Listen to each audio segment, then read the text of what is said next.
Olá, meus amados irmãos, boa noite a todos. Pastor Jorge Vale, mais uma vez com você aqui para meditar na Escritura Sagrada. Este livro tão precioso que é responsável pelo conhecimento que o mundo inteiro tem sobre Deus. Se não fosse a Bíblia, nós não conheceríamos quem é Deus, nós não saberíamos quem é Ele. Mas este livro que trouxe este conhecimento, né? É a palavra de Deus que foi enviada. É através dele que nós conhecemos a história da humanidade, o princípio de todas as coisas e também o fim de todas elas, né? E nós, como amantes da Escritura Sagrada, procuramos nos inteirarmos cada vez mais e mais daquilo que se passa neste mundo, o destino da humanidade, porque isso tudo está escrito aqui neste livro. Deus deixou tudo aí de uma maneira cristalina para quem quiser ver, quem quiser ler, ler. O amor de Deus é tão grande que Ele não quer que nenhum homem se perca, mas que todos cheguem ao pleno conhecimento da verdade e que sejam salvos. E é justamente esse amor que fez com que Deus pagasse um preço tão alto, tão elevado, ali na cruz do Calvário, para que o homem não perecesse eternamente, não fosse para o inferno, não é? Mas, infelizmente, os homens dão as costas para ele, eles simplesmente não querem saber de Deus, o desprezam. O que fazer então? Então, vi aí o castigo eterno, o padecimento eterno. E é preciso que nós tenhamos realmente um cuidado muito grande com a nossa vida. Fazer a nossa parte, pregar o Evangelho, anunciar a salvação, de que Cristo, Ele é o Salvador do mundo. Esta é a nossa parte, né? Bem, nossa meditação de ontem, nós verificamos sobre o toque das trombetas. Os terríveis julgamentos ou juízos divinos que sobrevirão sobre este mundo que não quer realmente saber dele, que se movimentam cada vez mais em direção ao pecado, ao crime, à violência, à miséria, realmente, tudo aquilo que Deus abomina. Eles querem viver dessa forma, né? E como nós observamos aqui no capítulo 9, versículo 20, que os outros homens, aqueles que não foram mortos por estes flagelos, não se arrependeram, olha só, diante de tanto juízo, tanto julgamento que eles estão vendo. Eles não se arrependeram das obras das suas mãos, deixando de adorar os demônios, tá? Os ídolos de ouro, de prata, de cobre, de pedra, de pau, que nem pode ver, nem ouvir e nem falar. Então, este é o destino, esta é a escolha do homem. Um Deus amoroso que supre todas as nossas necessidades, ninguém quer, mas quer coisa que ele cria, né? Pega um pedaço de pau, faz ali um boneco e vai adorar. Quando na realidade Deus é o ser supremo de todo esse universo, o homem despreza e coloca de lado.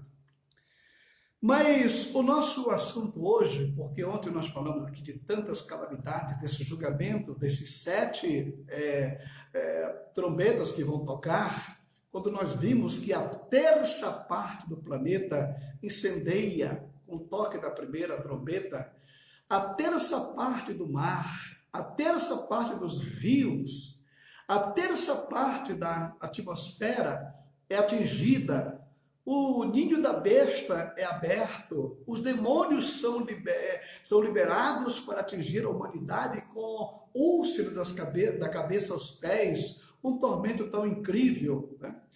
E como é que termina esse desfecho dessa história? Como é que vai acabar isso, né? Para que você possa acompanhar o nosso raciocínio, vamos retornar um pouquinho ao nosso primeiro estudo que demos quando lá no Éden, Deus, ele deu 3 coisas para o homem. Ele deu a vida física, fez aquele boneco de barro, tudo muito bem, estava ali aquela estrutura linda, feita pela mão de Deus. Ele deu a vida espiritual para o homem, né? Ele inclinou-se e soprou na sua narina, e quando o homem ficou em pé, tornou-se uma alma vivente. Agora, o Senhor coloca nas mãos deles aquele título de propriedade do planeta Terra. Era para o homem agora crescer, multiplicar, povoar a terra, dominar as aves do céu, os animais do campo, os peixes do mar. Era justamente para que o homem tivesse domínio sobre todas as coisas deste globo da terra ou neste mundo. Porém, infelizmente, ele passou tudo isso para as mãos de Satanás, trocando pelos prazeres efêmeros do pecado.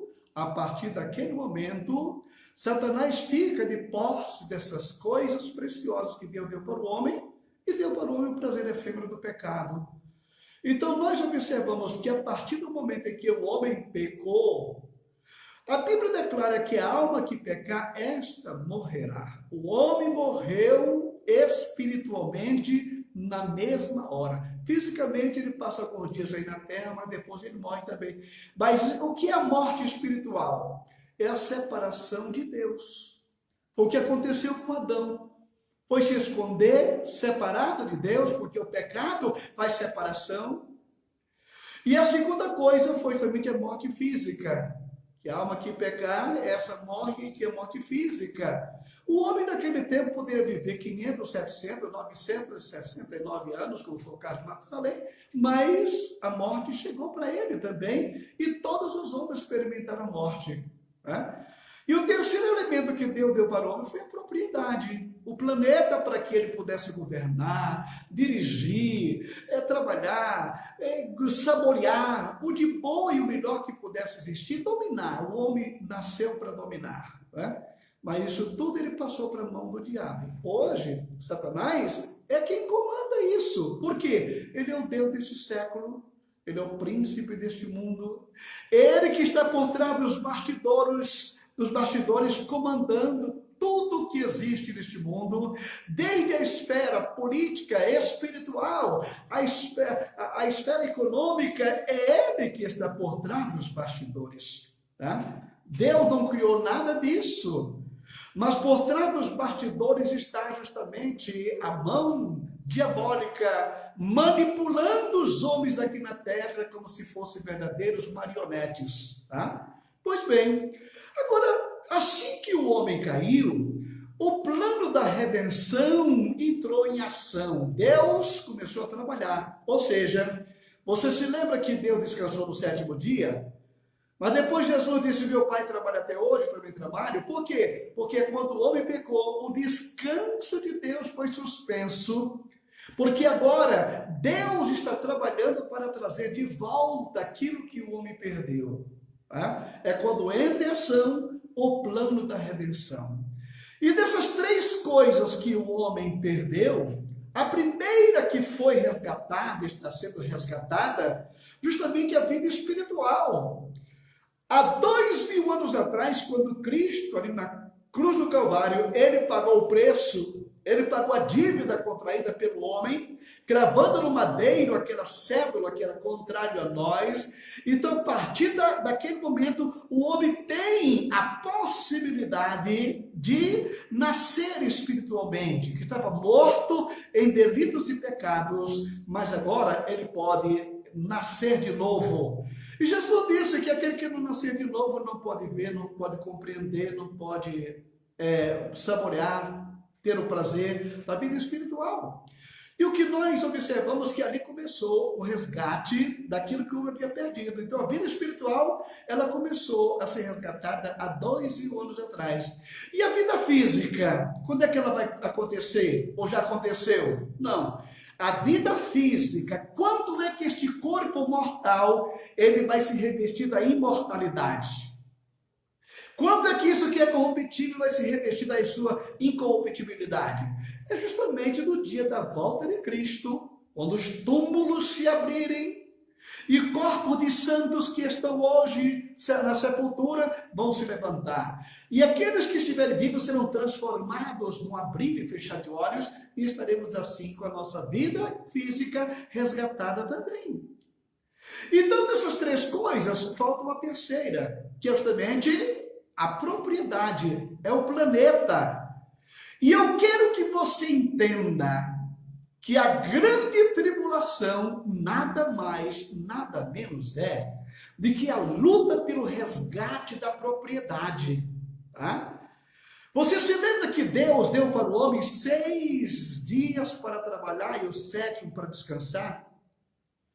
Ou seja, Deus deu para o homem 6.000 anos para trabalhar e o 7º para descansar. Tá? Porque 1.000 anos para Deus como fosse um dia. E nós estamos chegando ao final desse 6º dia, porque vem um dia do descanso aí, que é o sábado, que é o milênio. E você pensa que Satanás vai chegar aqui com aquele documento, entregar para Deus e acabou-se? Não, ele é posseiro.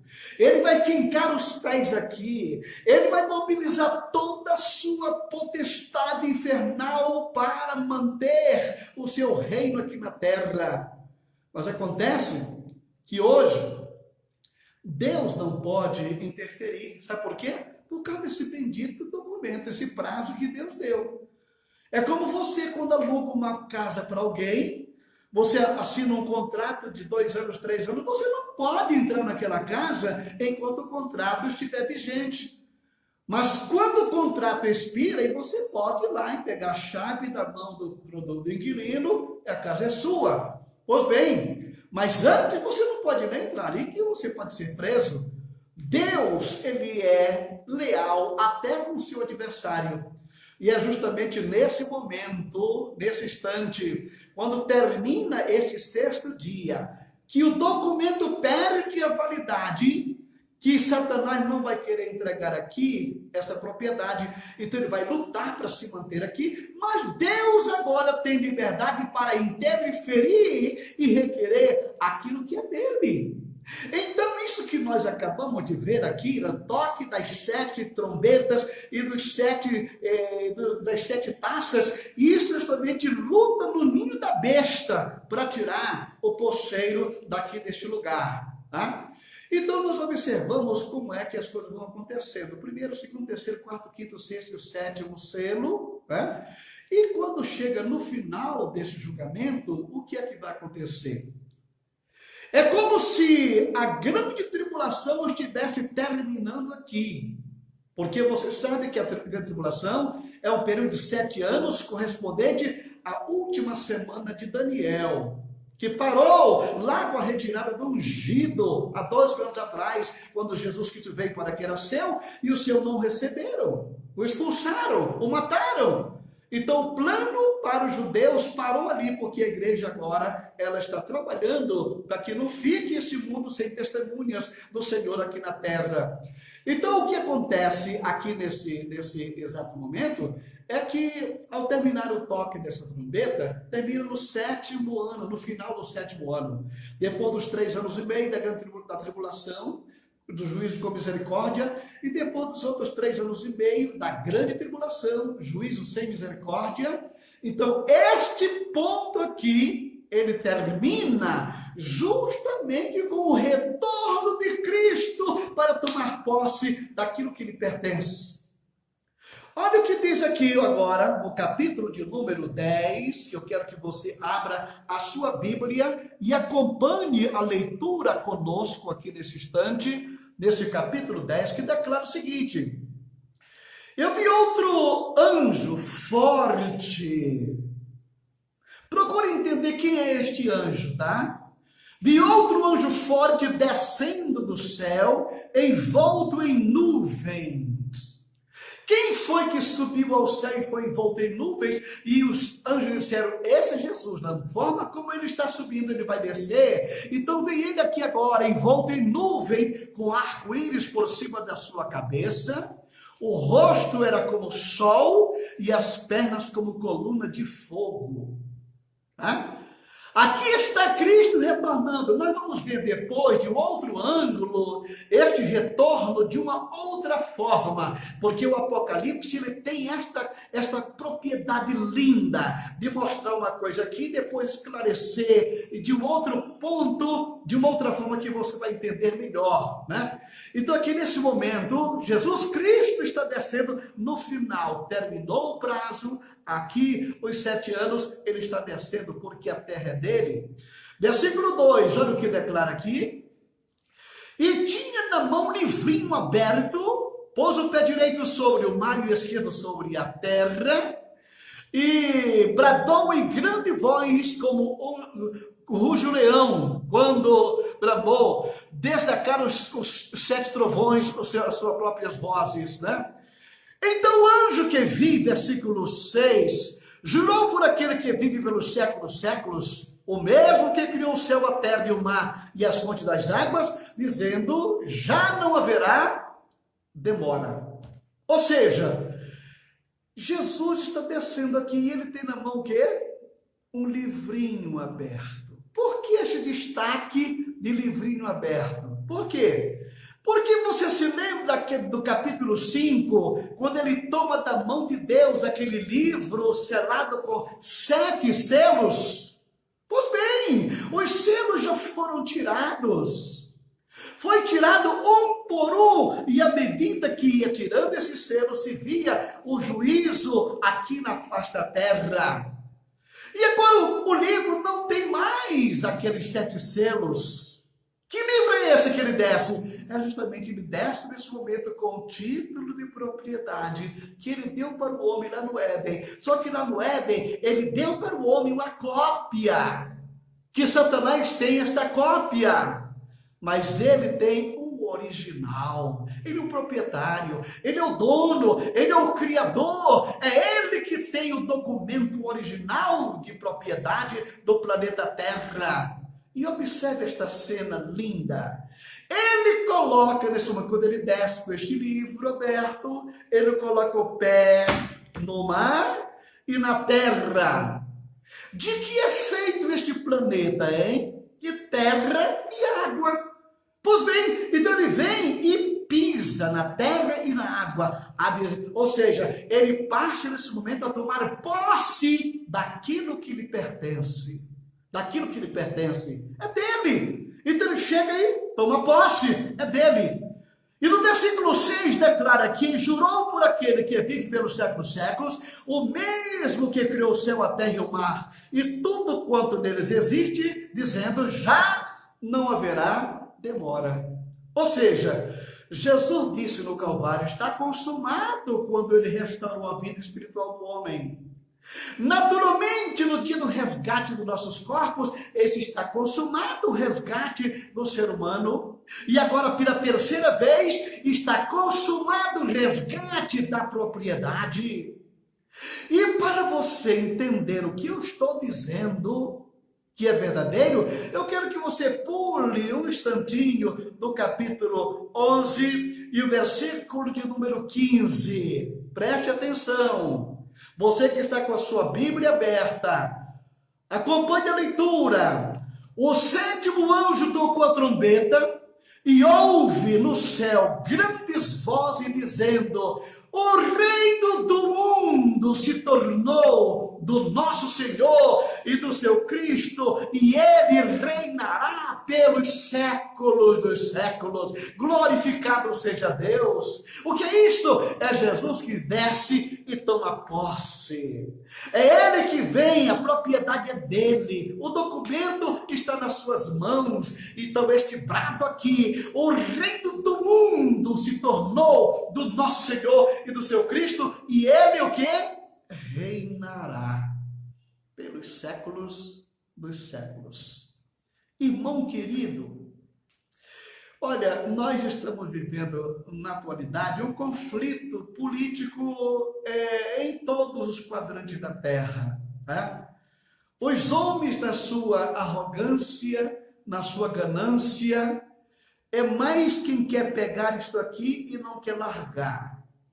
E com isso eles passam por cima de quem se meta no seu caminho. Eles vêm como uma locomotiva atropelando tudo e todos, não quer saber quem é, se é autoridade, se não é. Ele quer saber de estar preso a este sistema aqui.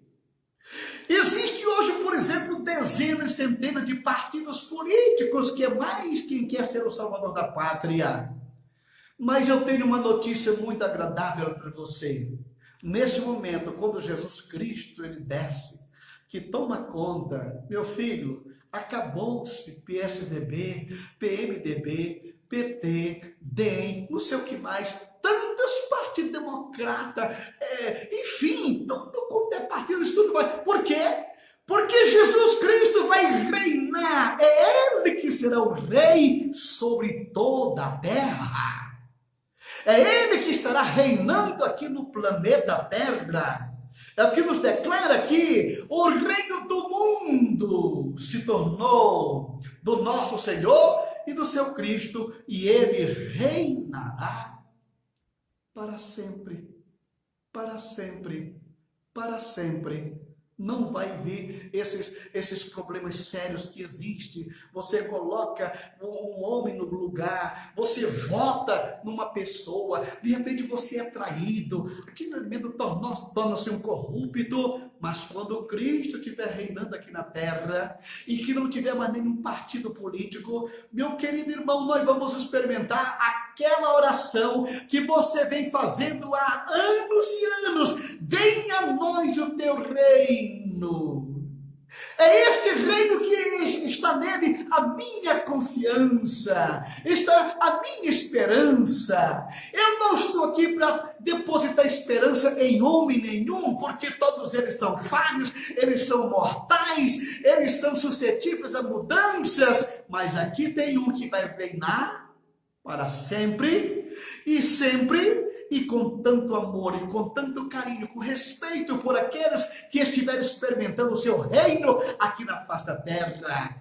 Venha a nós o teu reino. Esta oração tem sido feita pelos séculos afora, desde que Jesus a ensinou. Nunca se parou, porque a única esperança deste mundo é o retorno de Cristo. E aqui está no versículo 11, o 15, o reino do mundo se tornou do nosso Senhor. Voltou para as mãos do seu legítimo dono. Voltou para as mãos daquele que criou este universo inteiro. Voltou para as mãos daquele que fez os céus e a terra. E ele tem aqui os seus filhos que vão estar ajudando ele aqui. E quando ele pega este livro, ele entrega na mão de João como representante do ser humano, porque aquele livro que foi dado para Adão lá no princípio, ele voltará agora numa nova formatação, sem Satanás por perto, sem o adversário tentando, sem esta polêmica política, religiosa, econômica. Não, isso tudo vai ser fato do passado. Está entendendo? Então, o que nós podemos observar? É que depois das trombetas, Jesus colocará um ponto final nessa situação e nessa história que nós estamos atravessando aqui agora. Irmãos queridos, devido ao nosso tempo, você observa aqui que entre o sexto selo e o sétimo tem um parêntese. Que João, ele deixou duas coisas para falar aqui nesse parênteses. Uma é sobre o templo de Jerusalém e sobre as duas testemunhas. Que templo é este que não existe o templo? Quem são essas duas testemunhas? Que é mais quem tenta adivinhar quem seja essas duas testemunhas. Mas eu creio que você quer saber quem são. E esse templo aqui, o que é que vai acontecer com ele? E nós vamos caminhando aqui devagarzinho, porque nós temos coisas lindas, espetaculares pela frente, que você não pode perder. Amanhã estaremos aqui novamente com você, meditando na Escritura Sagrada, tá bem? Mas agora vamos orar. Nós queremos orar pelo nosso Brasil, queremos orar pelas autoridades, queremos orar pela situação. Infelizmente, Jesus não veio ainda. né? Infelizmente os homens estão achando que são o dono, que são tal, mas infelizmente nós ainda estamos aqui e estamos sujeitos a obedecer às autoridades que estão aí mesmo. Porém, algo realmente extraordinário nós temos pela frente, né? É que daqui a pouco o Rei dos Reis e Senhor dos Senhores tomará posse para sempre. Amado Deus e Pai Celestial, glorificado Senhor e exaltado seja o teu santo, eterno e precioso nome. Obrigado pela tua palavra, Senhor. O Senhor tem falado aos nossos corações de maneira especial, principalmente para os teus filhos que estão te aguardando, Senhor. Que eles parem de olhar pela situação tão caótica em que se encontra o nosso país e olhar para Jesus que está voltando para pôr fim a toda esta situação. Deus, ajuda os meus irmãos, os seus lares, suas famílias, aqueles que estão enfermos, da saúde, Pai. Fortalece a fé dos meus irmãos para prosseguir te glorificando. Supre as necessidades. Nesse momento de crise, nesse momento de isolamento, o Senhor não vai deixar faltar o pão de cada dia para os teus filhos. Abençoa ricamente o lar de cada um, Pai.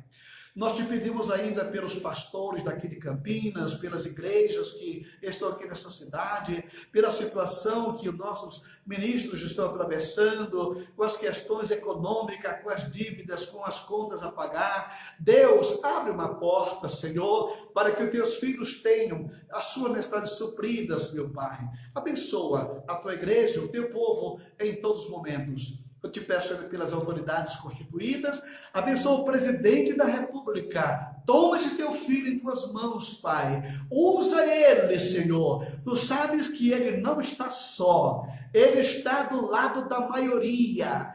Quem está do lado de Jesus está do lado da maioria. E ele está, Senhor, contigo. E sabemos que o Senhor nunca conheceu derrota. O Senhor nunca foi derrotado. E aqueles que confiam no Senhor, esses serão vitoriosos, Senhor. Agora, confundidos serão aqueles que se levantam contra o ungido do Senhor. Por isso, meu Pai Celestial, continua fortalecendo, dando saúde ao presidente, dando graça para ele solucionar essas questões, mesmo com essa contraditória toda, mas que ele possa permanecer firme, Pai. Não permitas que o teu servo venha cambalear as pernas num momento como esse, porque são tantos os embates contra ele, mas o Senhor é o nosso refúgio e fortaleza. Guarda o presidente, Pai. Guarda o teu filho, Senhor. E assim, meu Pai Celestial, eu te peço que os teus anjos estejam aqui sobre a nação brasileira, restringindo toda a força do mal, porque a nossa luta não é contra pessoas, não é contra políticos, mas é aqueles que estão por trás deles, os principados e potestades, e estes nós entregamos em tuas mãos, Senhor, porque o Senhor sabe como fazer. Nós te glorificamos e te agradecemos hoje e para sempre. Amém e amém. E a graça de nosso Senhor Jesus Cristo, o amor de Deus, nosso Pai, a comunhão e a consolação do Espírito Santo seja com todo o povo de Deus, agora e sempre. Amém. Tenham todos uma boa noite, irmãos queridos. Que Deus os abençoe ricamente. Amém.